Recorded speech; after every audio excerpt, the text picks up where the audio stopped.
Mayuresh Joshi from Angel Broking as well is online with us. And Mayuresh, you'd have to say it's an inline performance from all quarters, largely. Morning, guys. Yes, largely the dollar revenues seem to be very much in line with what the estimates were. The rupee revenue in line with estimates as well. And clearly, I think the IT services guidance, as I've been seeing on the channel itself, are seeming very much in line as well. So you're probably talking about the dollar revenue guidance, even with the acquisition that Wipro had done in the quarter gone by for around $195 million.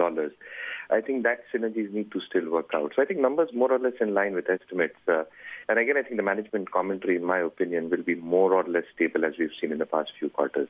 The only thing that probably works in favor of Wipro is the valuations and what probably the management can guide related specifically to what the IT services is expected to do and what largely the other segments, BFSI included, are expected to perform in the quarters to come. The outgoing CEO, T.K. Kurian's commentary, who's now the member of the board, saying that we delivered revenues in line with our guidance. We saw a pickup in large deal closures led by global infrastructure services. It is becoming increasingly clear that customers want to simplify operations and optimize their IT spend while investing in digital to transform their businesses. We are well positioned, Mr. Kurian says, to take advantage of this trend. The new CEO, Abid Ali Z. Nimuchwala, says that we are focused on driving market share growth in our core business through integrated domain and technology services while investing for the future and building differentiated digital capabilities.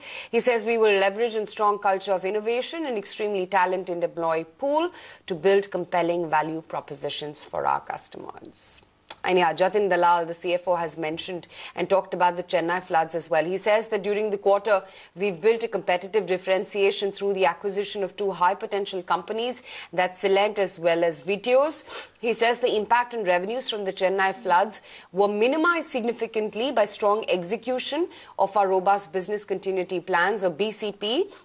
And he says the additional expenses incurred in deploying BCP impacted operational margins for the quarter, which, by the way, have been a little below the ET Now estimates. The tone of commentary, what we've heard from TCS, Infosys and Wipro, there is a huge difference. The tone of commentary from Infosys was, we've done extremely well in a tough quarter and we've done much better than our expectations.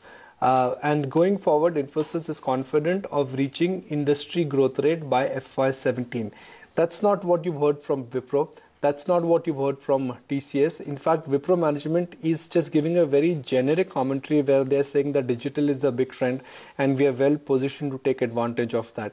The only silver lining what I see in Wipro numbers are that despite the Chennai impact, because of operating leverage and because of size and the strong delivery model, they were able to cope up for that Chennai problem. I mean, Chennai is a large delivery center for Indian IT companies, and most of the Indian IT companies, I think they've done a great job by really able to increase scales and other delivery centers to the size in order to overcome the Chennai problem. But frankly, there is a difference. There is a difference now in the basic tone and the basic management guidance from TCS, from Wipro, and now from Infosys. So Sandeep, Infosys deserves the #1 spot. What about the #2 spot, Sandeep? TCS or Wipro?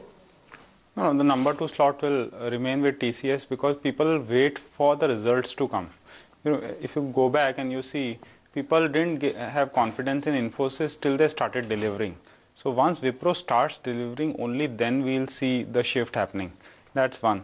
#2, just when the management change has happened, it was tough for us to actually expect that they'll suddenly come out with all guns blazing and say that we are going to do very well. So I think that transformation also has to play out. But overall commentary across the board, you see from Cognizant to Wipro to TCS to Infosys, indicates growth.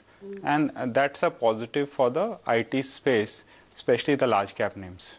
Sandeep, good chatting with you as always. Let you go on that note. Urmil, want to come to you as well for your closing comments. Wipro, Infy, TCS, what's the pecking order now for the IT majors? So Infy is our top pick along with HCL Technologies. We also have a buy on TCS and accumulate on Wipro as well. Okay, now Wipro numbers are out, and the verdict is that numbers are in line with estimates. What they've reported for the quarter, for the coming quarter, which is Q4, current quarter, their IT business guidance, IT revenue guidance actually is in line with what markets were anticipating. So in line in this kind of a noisy environment, I think is good news. At least the numbers are predictable. Now, to grant it to Wipro, they've not missed their guidance. They've not disappointed on their guidance. Now we can argue that what the aggregate run rate is not the finest in the industry, but at least to give credit to the management, they're growing at a run rate.